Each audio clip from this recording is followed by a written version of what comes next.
Hello guys, welcome to my YouTube channel. आज हमारा topic है ट्रांसमिशन ऑफ एक्शन पोटेंशियल, यानी conduction of action potential. Last lecture में हमने एक्शन पोटेंशियल की जनरेशन की बात की थी और उन आयनिक मूवमेंट्स की बात की थी, वोल्टेज गेटेड सोडियम और पोटेशियम चैनल्स की बात की थी कि कैसे एक थ्रेश होल्ड मेम्ब्रेन पोटेंशियल पे एक threshold stimulus the rapid depolarisation, फिर उसके बाद रीपोलराइजेशन और हाइपर पोलराइजेशन जनरेट करवाता है। तो वहाँ पे भी हमने डिस्कस किया था कि एक्शन पोटेंशियल जो है वो एक्सॉन का एक बहुत ही स्मॉल पोर्शन होता है जहाँ पे ये जो है एक स्पाइक जनरेट होती है। यानी ये डीपोलराइजेशन, रीपोलराइजेशन और हाइपर पोलराइजेशन एक छोटे से सेगमेंट में होते हैं। आज हम इसकी ट्रांसमिशन की बात करेंगे। तो टू टाइप्स हैं एक्शन पोटेंशियल की ट्रांसमिशन की। एक कंटिगुअस कंडक्शन है, इसे कंटिन्यूअस कंडक्शन भी कहा जाता है। दूसरी जो है रियली सॉरी दूसरी जो है वो जंपिंग कंडक्शन है। अब जो कंटिन्यूअस या कंटिगुअस कंडक्शन है ये अनमाइलिनेटेड न्यूरॉन्स में होगी जिनके पास माइलिन शीथ नहीं होगी, और ये इसकी ट्रांसमिशन थोड़ी स्लो होती है। जो सल्टेटरी कंडक्शन है, ये जंपिंग कंडक्शन है, ये नोड टू नोड होगी। नोड्स ऑफ रेनवियर, यानी one node of Ranvier to the other node of Ranvier, ये माइलिनेटेड एक्सॉन्स में, माइलिनेटेड न्यूरॉन्स में ये प्रोसेस होगा। ये रिलेटिवली फास्ट प्रोसेस होता है। अब जिस तरह से एक्शन पोटेंशियल जो है ये एक्सॉन के हर स्मॉल पार्ट पे, हर स्मॉल पैच पे जो है एक स्पाइक जनरेट होगा। अब देखें जी, ये डायग्रामेटिक रिप्रेजेंटेशन है। ये जंपिंग कंडक्शन में ये जो ब्लू एरोज हैं, देखें एक नोड से दूसरे नोड तक ये ट्रांसमिशन हो रही है। ये फास्ट कंडक्शन होती है। ये जो माइलिनेटेड जो पोर्शन है, जो माइलिन शीथ है, जो लिपिड की कवरिंग है, it acts like a insulating layer outside the axon. तो जो जंपिंग होगी, जो कंडक्शन होगी, फ्रॉम नोड टू नोड होगी।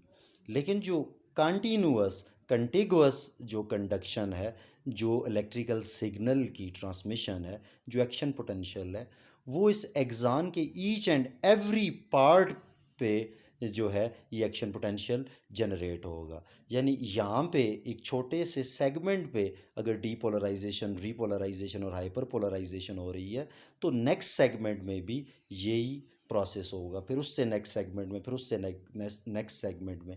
यानी हर स्मॉल सेगमेंट में जो है एक एक्शन पोटेंशियल जनरेट होगा।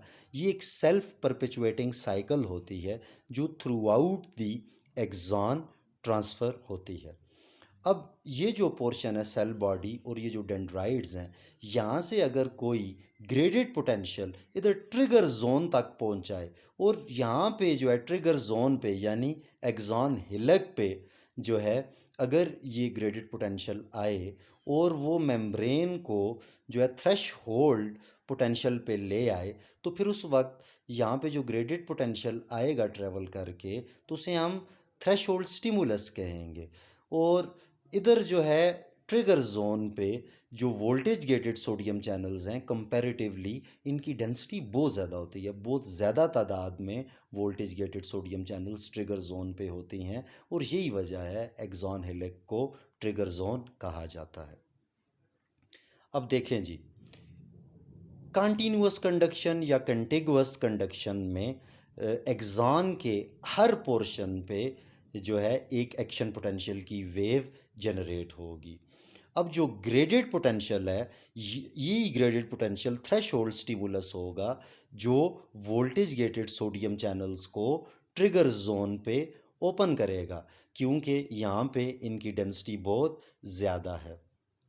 जब एक सिंगल एक्शन पोटेंशियल जनरेट हो जाता है, उसके बाद एक सेल्फ रीजनरेटिंग, एक सेल्फ परपेचुएटिंग साइकिल इनिशिएट हो जाती है। एक के बाद दूसरा एक्शन पोटेंशियल, तीसरा action potential, continuously action potentials generate होते जाएंगे, और एक नॉन डिक्रीमेंटल फैशन में जो है सेल्फ रीजनरेटिंग एक्शन पोटेंशियल्स की साइकिल जनरेट हो जाएगी।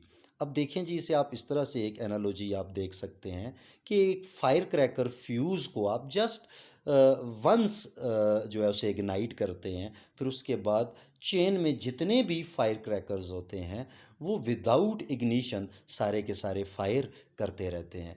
एक और एग्जांपल देख लें, स्टेडियम्स में ये जो स्पेक्टेटर वेव्स होती हैं, हर पर्सन सीक्वेंस में पहले एक बंदा वो खड़ा होगा बैठेगा, फिर सीक्वेंस में उसके साथ वाला बंदा खड़ा होगा बैठेगा, तो हमें पूरे स्टेडियम में इस तरह से एक वेव जनरेट होती हुई दिखाई देगी। एक्चुअली वेव ट्रेवल करती है, पर्सन्स अपनी ही जगह पे सिट एंड स्टैंड पोजीशंस में होंगे और हमें ऐसे लगेगा जैसे पूरे स्टेडियम में एक जो वेव ट्रेवल कर रही है, एक्चुअली वो वेव ट्रेवल करेगी, पर्सन्स अपनी जगह पे ही रहते हैं। इसी तरह से ही एक पोजीशन पे एक स्मॉल सेगमेंट पे जो ट्रिगर जोन होगा वहाँ पे एक एक्शन पोटेंशियल जनरेट होगा। उस एक्शन पोटेंशियल की वजह से हर नेक्स्ट सेक्शन में, हर नेक्स्ट पोर्शन में एक्शन पोटेंशियल्स जनरेट होंगे।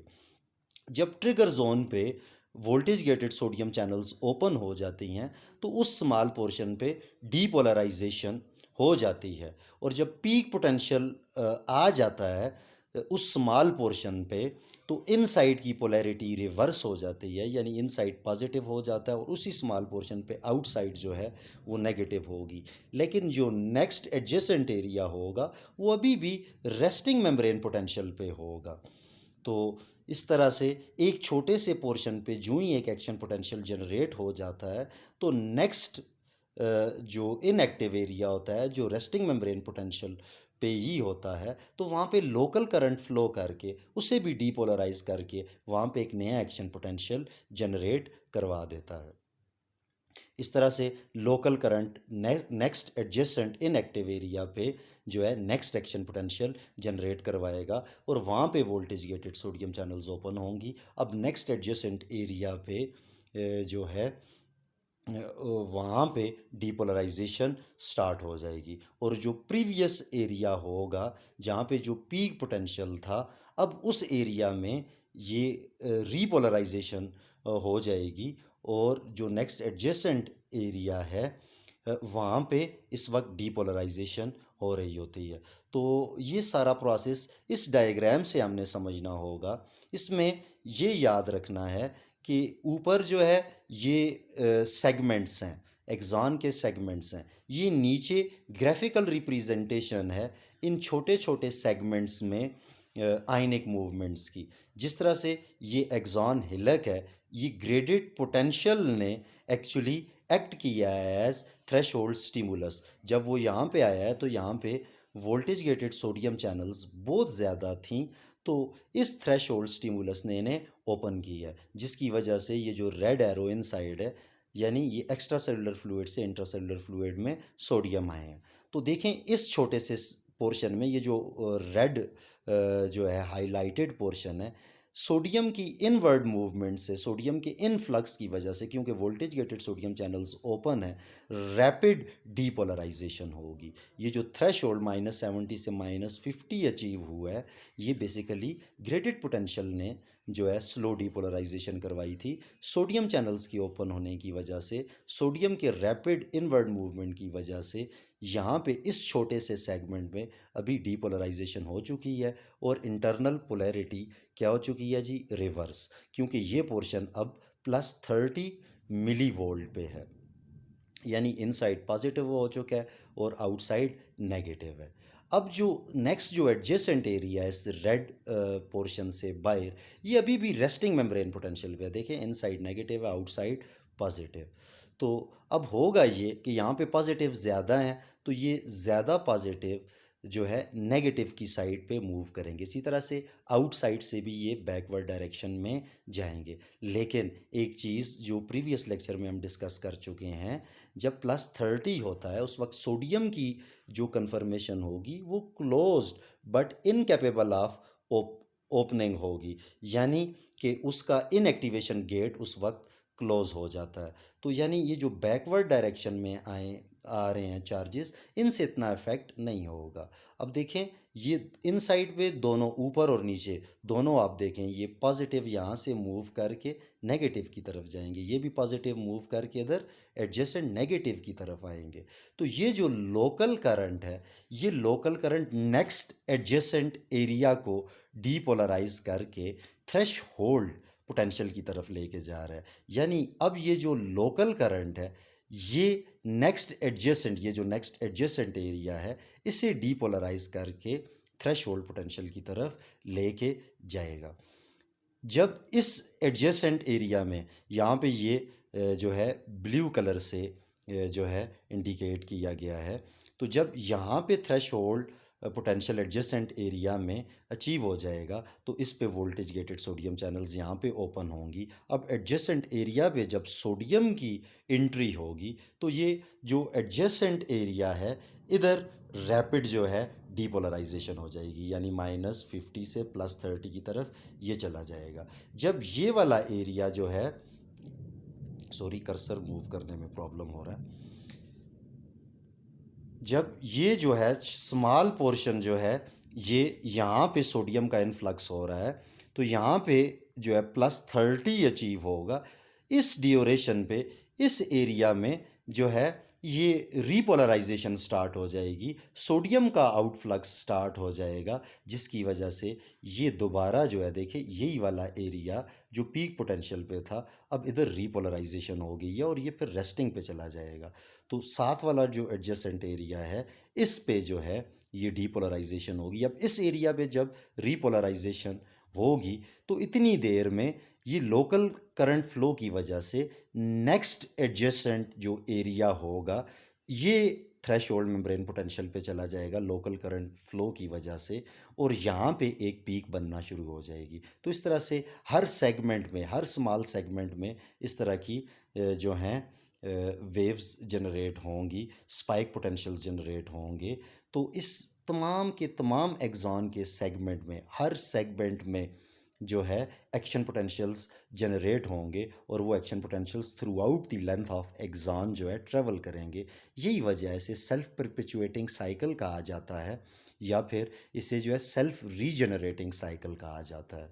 और हर प्रीवियस एरिया जो पीक पोटेंशियल पे जब होगा तो वो नेक्स्ट एडजेसेंट एरिया जो अभी रेस्टिंग मेम्ब्रेन पोटेंशियल पे होगा उसे स्टिमुलेट करेगा, और ये सेल्फ परपेचुएटिंग साइकिल इस तरह से कंटिन्यू रहेगी throughout the length of axon. Lecture सुनने के लिए, देखने के लिए शुक्रिया। काइंडली सब्सक्राइब भी करना है, शेयर भी करना है। अगर आपको लेक्चर अच्छा लगे तो कमेंट ज़रूर कीजिएगा। Thank you.